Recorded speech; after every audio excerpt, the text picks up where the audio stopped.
Does your GMRS use case lend itself better to a mobile rig or base station? Let's look at a 50-watt multi-band rig from Wouxun. Hi, and welcome to the Gadget Talk channel, where we do reviews and how-tos on a variety of electronic gadgets that catch my eye.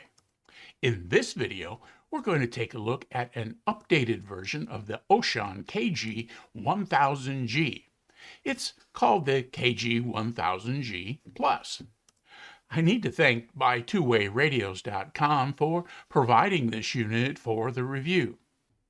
Like the previous version, the KG-1000G Plus is an up to 50-watt mobile or base station device with multiple receive bands, so you can program a wide variety of receive-only channels, including the popular 2-meter ham band channels, MIRS and marine band channels, and the 50 megahertz or 6-meter band, the 350 megahertz band, as well as business and public service channels in the 400 megahertz band, and also frequencies in the 700 to 986 megahertz range. This also has a cool feature that allows you to program channels in the VHF air traffic control band to listen to conversations between controllers and pilots if you live near an airport. The VHF receive range includes the air traffic frequencies, and there's a menu item to have the radio automatically recognize AM signals. That's important to set since air traffic radios transmit an AM signal. Since this is an analog FM transceiver, other received transmissions will need to be analog FM signals, not digital ones. Air traffic transmissions accepted. The KG-1000G Plus has all the usual GMRS menu settings to help you customize your radio to your specific needs and preferences. What is unusual is that the KG-1000G Plus, like its predecessor, can be paired with another KG-1000G Plus along with a couple of other accessories to make a repeater. For a small business or farm operation, this can improve your communications ability without purchasing a much more expensive, dedicated repeater built specifically for that task. Now, you may not find this satisfactory for a high-volume public repeater, but for a personal or portable use, this feature is quite interesting. For most of us, though, the KG-1000G Plus will be used as a mobile rig or a base station. Having more power and the ability to choose an antenna to meet your specific needs can greatly improve your range over an HT. In my case, as you'll see shortly, I'm using the KG-1000G Plus in my Radio Shack as a base station. I've got it mounted to the underside of a shelf using a power supply to power the radio. Before we jump into the radio tour, let's take a moment to go over a few of the things that were changed on this model of the KG-1000G. First was hardware-based, and that was sound quality. They've made some improvements there. The other changes are mostly in the software and how various keys are labeled. One of the things you'll notice is that the menu items that shared the ham radio history of the firmware have been changed to things that make more sense in the GMRS world. To the extent possible, the menu items reflect less technical or cryptic names. The menu items also better match some of the other new Wouxun GMRS radios, so you don't have to remember two names for the same function. There are also several changes to the labels on the microphone keypad quick commands. For example, instead of the more ham-centric V/M button to switch between VFO or frequency mode and channel or memory mode, the number 6 button just says mode. When in frequency mode, the number 3 button cycles through the various receive-only bands the KG-1000G Plus can receive, and it's labeled band. Last in this abbreviated list, the radio now has 5 programmable keys with several choices per key. The A through D keys are easily programmed in the radio menu system, as is the programmable key on the microphone. These choices allow you to quickly and easily make changes and choices to meet your individual use case. Let's take a quick look at what you'll see when your KG-1000G Plus arrives. Okay, so here's the box that the Wouxun KG-1000 Plus comes in. This is a pretty big box, but it's chock full of stuff, so let's take a look at what's inside. So the first thing we have is a warranty card and the owner's manual. And owner's manuals aren't all that exciting, but I found this one particularly well written. It defines all of the items in the menus fairly well, and because you can use this as a repeater if you have 2 of these radios connected together, it goes into a really good explanation of DTMF operations and so forth that I know I get a lot of comments on in some of my videos. For most of us, we don't care, we don't use it, but if you're curious, the manual here does a really good job of explaining that, as well as the rest of the other operations of the radio. Next, we have 2 additional faceplates. This one, and you may have noticed I've taped the little screw sets down so I don't lose them, but this one is if you're going to mount the control panel remotely in your vehicle and then mount the radio, say, underneath the seat or in the trunk, that kind of thing. So that's this faceplate, and then this faceplate here is connect to the front of the radio, and then it just faces outward. The one that comes on the radio that we'll see in a minute faces the control panel up at a bit of an angle. So you've got 3 connectors that come with the radio depending upon the kind of mounting that you plan to do. Next, there's a little package with some screws and extra fuses, and then the mic clip is here. And so there's a whole bunch of screws to help you mount the mic clip where you need to, as well as screws for the mobile mount that I'll show you right now. This is the mobile mount, and the radio can be mounted on this either hanging below the mount with it facing right side up, or upside down if you're going to mount it underneath or on top. So it's real easy to do. These little sawtooth openings right here are the front, and that allows you to use the screw on the back of the mounting portion to the radio to maneuver this around a little bit and then give it an angle to best match the situation in which you're mounting your radio. So that's the mobile mount. Now there also comes a couple of coils of wire that are going to be important to you. This one's a pretty long piece of wire. It's got kind of those little RJ clips on it. And from reading the instructions, it's very similar to a network cable. However, there's some pinouts that have changed to allow the 2-way communication from the control head to the radio itself. So this black wire is what you're going to use to remotely mount the control head away from the radio itself. And then because this is a 50-watt radio, the chances are if you're going to mount it in your vehicle, you're going to want to run the wire through a grommet in the firewall and directly to the battery itself so that you have a lot of capacity. Now, ideally, that would be the way you do it.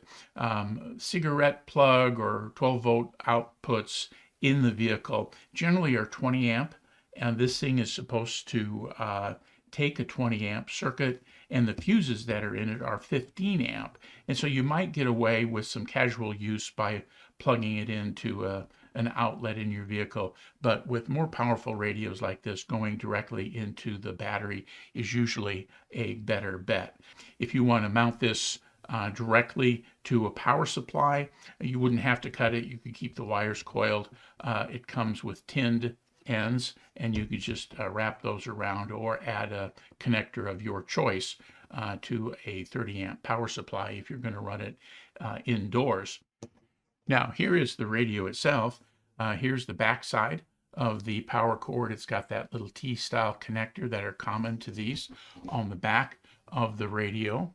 You see it's got the SO239, it's got a cooling fan, and then it's got a lot of extra surface area molded into the top of the radio, plus this extra heat sink on the back to provide for cooling. You can also see that there are two circles here.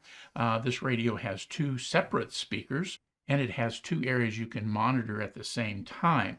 So you can have one channel on one speaker, one channel on the other, and then on the front of the radio here, you've got the volume controls for each of those speakers. Here is channel tuning by the knob. You can go into the menu key. The area key goes from either the left or the right area to identify which of them is going to be primary, which one's going to transmit when you press on the mic. A long press here will move you into the weather channel. There's a little icon right there to your NOAA weather channels. The exit button will take you out of the menu system, as with most of these menu systems in these radios. And then there is the power button up here, and then 4 programmable keys around the top that would allow you to put in a variety of functions to make operating the radio easier. And then last but not least, we have the microphone. Again, it's got the RJ, I think this is probably a 45, that plugs into the radio, and then it's got the same buttons that are on the front of the radio. Here's the area button, menu, up, down, exit. You can lock the radio here with the lock unlock button. You can turn the light on, that'll illuminate the keys here. And then there's a volume control, which is kind of handy here at the top, plus 2 little LEDs that show transmit and receive. And then again here on the top, we've got push to talk and a programmable button on the microphone itself. So that's what you're going to find when you open the box. In this video clip, you'll notice I have the KG-1000G Plus mounted under a shelf on my radio desk. It's connected to a 30 amp 12 volt power supply. As I mentioned in the clip, I'm using a diplexer to split the UHF and VHF signals from my antenna so that the KG-1000G Plus only gets the UHF signal and my 2-meter rig gets the VHF signal. My next step is to get a VHF-UHF dual band ham base station rig and a GMRS dual band antenna for the KG-1000G Plus. I'm looking at an Edfong GMRS J-pole I can mount in a window. Like many of you, I have to deal with a homeowners association too. The J-pole I have feeding both rigs now works quite well. So let's look at the power on operations and the menus.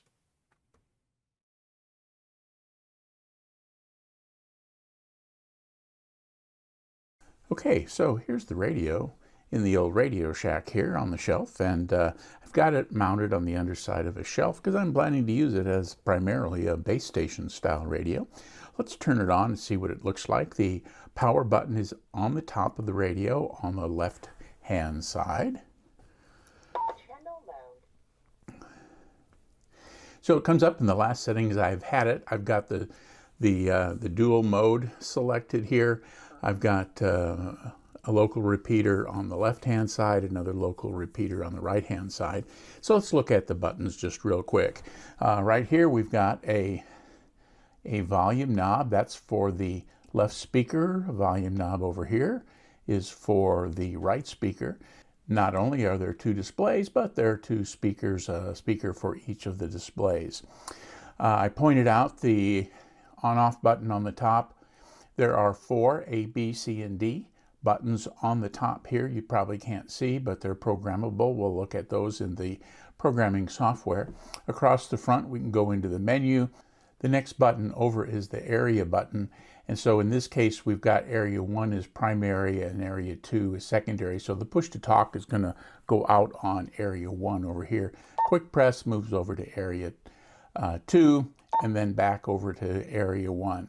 Now I've got this set up so the antenna is split. So it's only getting the 462 megahertz range from the antenna. I've got another 2-meter rig right beside it that's getting the VHF frequency. So if I press and hold this, I'm not going to get the weather channels, but if I had it mobile, if I had just it straight to the antenna, I would indeed get the weather channels. You see a little cloud right there. This is up and down for the channels, up and down, and then exit from the menu system, which we'll take a quick peek at right now.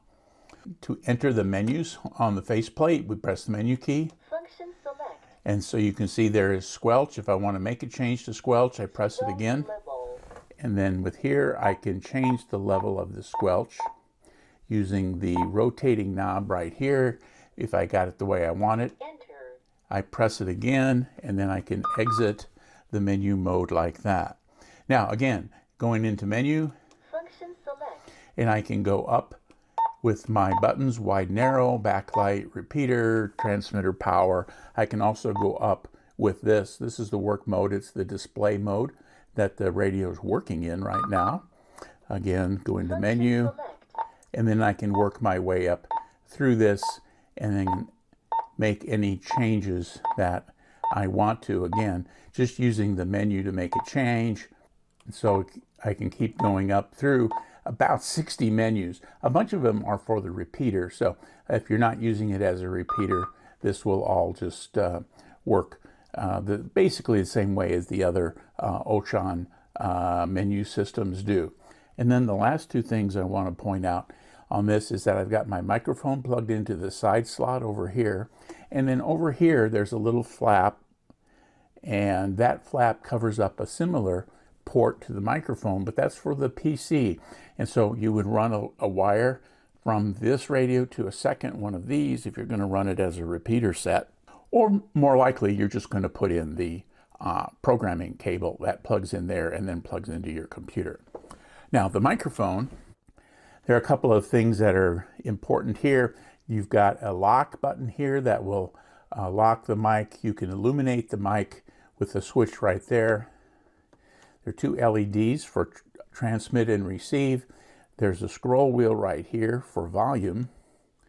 And then the buttons that are on the front of the radio are here on the microphone as well. So we've got the area button to move it left and right. We've got the menu button to move into the menu, up and down buttons to change the items, either going from menu item to menu item, or once selected, the alternatives in each menu, and then you can exit via that. And then we also have some little shortcut keys that are printed here on the number keys. And so if we wanted to move to any of the various menu settings, so for example, we wanted to make a change to the power setting, for example, we could press menu. Function select. You can see that it changed there. Press 5, and it takes us right to menu number 5, the transmitter power, and then we can go right to exit and leave the menu system. So those are handy little shortcuts. Down here, if we can press the hash key, a long press will lock.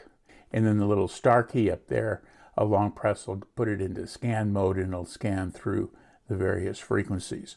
So, and then of course the push to talk is over here on this side of the microphone right up here. While I didn't record it, I did do a power output test using a dummy load and a little MFJ, SWR, and power meter. In the high setting, the radio produced about between 35 and 40 watts. My power meter tends to run a little low, as I've seen others with a little bit higher outputs, but these outputs are certainly within my expectations. Now, with that out of the way, let's do a brief tour of the KG-1000G Plus CPS. Okay, here's the screen display for the KG-1000 Plus CPS.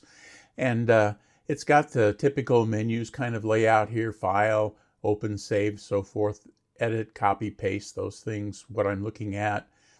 settings, memories, windows, and then we've got icons here in this row for just about each of the things that we just looked at. So you can use either these buttons or the menu and memory settings to do what we need to do to get into the radio. Before we get started with that though, we need to know what port the radio is connected to. And so I have the programming cable plugged into that computer port on the side of the KG-1000G Plus and then plugged into my computer. And so I'm going to bring my device manager into view here. So you can see it uses the Silicon Lab CP210X driver, and it's on COM3. So I'm going to set my port to COM3 here in this software. So I'm going to go up to port. I have 2 COM ports active on the computer, and COM3 is the one I want. So I'm going to set OK. The next thing I'm going to do is I'm going to read from the radio. So I'm going to press read. And you can see down here the status bar is working its way across. And the display on the radio says communicating on data port, essentially an abbreviation for that. The radio rebooted, and it tells me the read OK is done. So now we've got what's in the radio.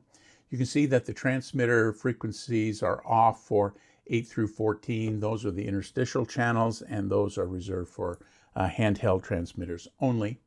And so we can move down here and we can work our way through the various channels. And I've made some changes to this so we can see what's going on this tour. And we'll talk about those here in just a second. So channel 1 is a basic GMRS channel. It's got the receive and the transmitter frequency. We don't have any codes, either CT, CSS, or DCS codes. Power on those channels is set to low. It's wideband, and these familiar settings are there with a name at the end through GMRS channel 22. Now, starting with channel 23, we've got the GMRS repeater channels, and they are called repeater 15, 16, 17, 18, and they go up through repeater channel 30. And so these are ones that you can use. You can set the CT-CSS. They're often used with handhelds to set a code for a temporary repeater when you're just kind of in a new area. But most of the time, I'm just going to leave these clear. And then I can add repeaters, which I've done here. So I've got another repeater here. It's the 462-725. And so if I tap there, I'm going to be able to enter the frequency. And so that'll be important. And we'll just try a blank one here. So 462-725-000. And then when I kick out of that, I'm going to end up with 462-725 here. All this other stuff fills in. But here, since it's a repeater, not simplex, I need to use the drop-down box, slide down to 467 because repeaters use a positive 5 megahertz offset. And I want to get down to the 467-725, which is right there. And so now I've got basically 3 channels with 462-725. I've got this one here. I've got this one I programmed in channel 30. And then now I've got another one that I just added right here. And this is where I would add the CT-CSS codes or the DCS codes. And they are all listed, and you just select them via drop-down boxes. And then over here, you've got 6 characters to give it a name. So that's all works out pretty easily. I'm going to delete that, click out, and it all goes away. Now, I've gone down a little bit further to get out of the 30s and into the 40s here. And I've added a different frequency that's out of band. And it works the same way. You just type in the number. You're going to leave the transmitter frequency off since the radio isn't going to transmit there anyway. And then add CT-CSS codes if you need to, if it's a hand repeater, for example. But again, You're not going to be able to transmit, but you will be able to receive. And so that's how this works. And so I'd recommend, because there are a lot of frequencies that you can program, that you give some thought to how you're going to program these. And then we're going to be able to make use of the scanning groups, so you don't have to scan through, nearly 1,000 channels to get to what you want. As we move over here, we can move into our configuration settings. These are, again, the menu settings available to you from the faceplate of the radio. And so those are my configuration settings. I can move into my frequency mode setting, and here are the bands where the radio will receive. In most cases, you're not going to need to mess with the stuff in this menu. The broadcast memories, I've added some broadcast FM channels here. Remote settings, we've got it off. I don't need to control this radio via remote or through DTMF code, so we've got that turned off. And then here is our scan groups. So if you want to scan frequencies that you've assigned into the area of channels 100 to 199, you can just scan that without having to scan through all the rest of these channels. Those are the tabs associated with this on the CPS. Now, when you've gotten the changes made here that you want, my recommendation would be go up here to File. You want to go into Save As, and you want to give it a name. And I've got it in a folder with the radio's name stored here on my computer. Now, with all those changes made and with my file set, I'm simply going to write this all back to the radios. The radio rebooted back to its operating mode, and we're done. So that's the quick and dirty on the KG-1000G Plus CPS. Now, here's a little audio clip from a regional net on a group of linked repeaters. As you can see, the sound quality is good, and the signal from the repeater was easy to understand. And if you knew the speakers, you'd be able to recognize their voices. Early check-ins for the Southwest Regional Net. How this works is, if you're a regular here, you get to check in early by state. So, what do you think of the Wouxun KG-1000G Plus? Well, I like it. I have a couple of mini-sized mobile or base station GMRS radios, and they do okay. However, the extra power and the styling of this unit makes it a keeper. The extra receive bands, lots of programmable channels, the AM receive for the air bands, and the ability to pair two KG-1000G Pluses together for a personal repeater makes this GMRS mobile or base station rig a great choice. If you don't need or want all the features or power of this rig, you can find less capable but perfectly fine radios for less. But for many of you, the Wouxun brand reputation and the feature set of the KG-1000G Plus will be worth the extra cost. As always, if you found this video helpful, please click the thumbs up button below the video and subscribe to the Gadget Talk channel. Click the bell icon to be notified when I post new videos. If you're looking for a small water-resistant GMRS HT to keep with you outdoors, meet me over here as we discuss another nice Wouxun GMRS radio. Thanks for watching.